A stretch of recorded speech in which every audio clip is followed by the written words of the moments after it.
Steven had to pull freight trains for the next few days. He also had to do a lot of shunting work in the yard. He was slow to warm up to it, but eventually he began to like this quiet yard work. And he soon became very good friends with Nolan. After a while, he decided he didn't want to pull the express anymore, and that he enjoyed pulling freight trains better. Okay, I'm sorry, you guys. For those of you that haven't figured it out yet, that was just a total load of crap. Oh, please, God help me, I just want to pull coaches again! Nolan was in the yard one day when he saw Steven. Steven, what are you doing? I can't take it anymore, Nolan. That is why I've placed myself on this crossing. Any moment now, Kurt will come by with the express and it'll all be over. Come on, Steven. No! No! Come on, Steven, you'll get through this. I don't know, Nolan. I just don't feel myself anymore. I can tell that by the fact you aren't calling me Papa Squat. Whoa, hey there, Papa Squat, I'm not that different. There's the Steven I know. Later that day, Steven arrived at the station where Jackson was waiting with his two coaches, Amanda and Jordan. Normally, Steven made fun of Jackson, but today Jackson saw a chance for revenge. Whoa, do you smell that? I don't smell anything, said Amanda.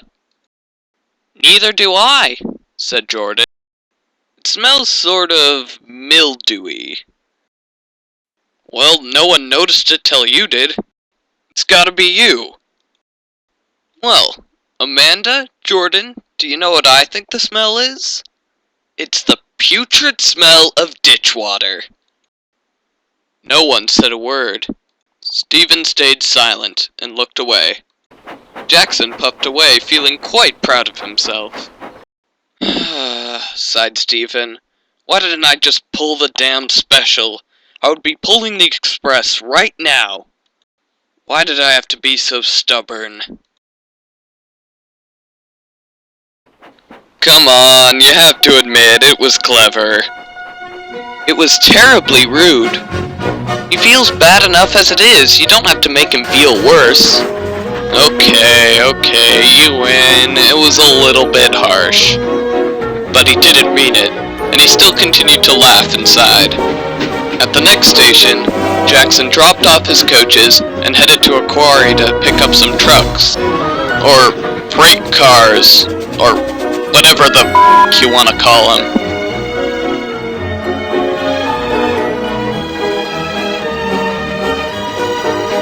Long ago, some miners looking for gold had dug some tunnels under the ground. They had little success, but their tunnels are still here to this day. They're strong enough to support the weight of freight cars, but would most likely collapse under the weight of engines. There's a large sign stating this, but Jackson still thought it was stupid.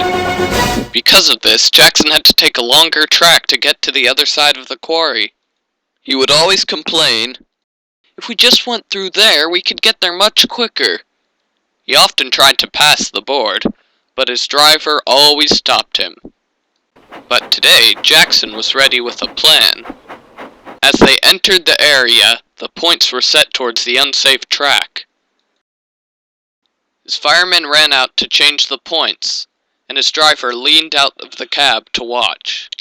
This was Jackson's chance, and with a jerk he lurched forward and knocked his driver off, and he rolled along onto the forbidden area. His fireman climbed aboard, applied the brakes, and he screeched to a stop. "See, I'm perfectly fine." Then Jackson began to feel the track sink downward. His fireman jumped clear. The ground below caved in, followed by the tracks, and Jackson found himself deep in a hole. Holy shnikes! I'm sunk! And he was. Ugh, I'm a stupid little engine. And a naughty one, too. I saw what you did. Oh, please, sir, get me out. I promise I'll never do it again. Oh, we will, Jackson. Eventually. I just need to figure out how. We can't use a crane. The ground's not strong enough. I bet Steven could pull you out. Oh no, sir. Anyone but Steven. Can't Kurt, Michael, or Alex do it? No, Kurt's busy. And Michael and Alex aren't strong enough to do it. I'll send for Steven immediately. And once he's got you out, you are to report back to the yard because you've lost your branch line privileges. Nolan will do your work, and you'll do his yard work. Yes, sir, said Jackson weakly. Now he was even more upset, and he still didn't want to see Steven just yet. Steven was puffing down the line laughing. Ha ha ha! Oh, that's karma if I ever saw it! Oh, I'm not gonna let him live this one down. Oh, don't worry, little Jackson, I'll have you out in a matter of seconds.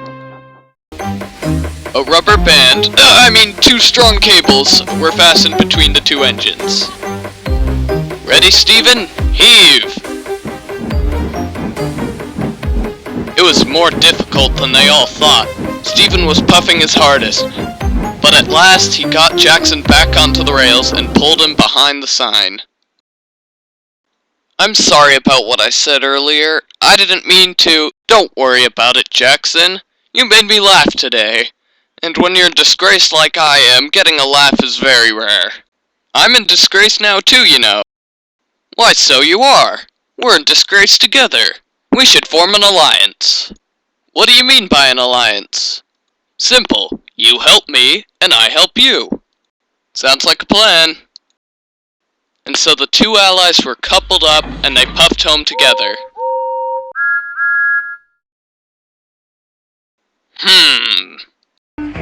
What are you thinking about, sir? Those two, and the upcoming event. Yes, I think I have a plan.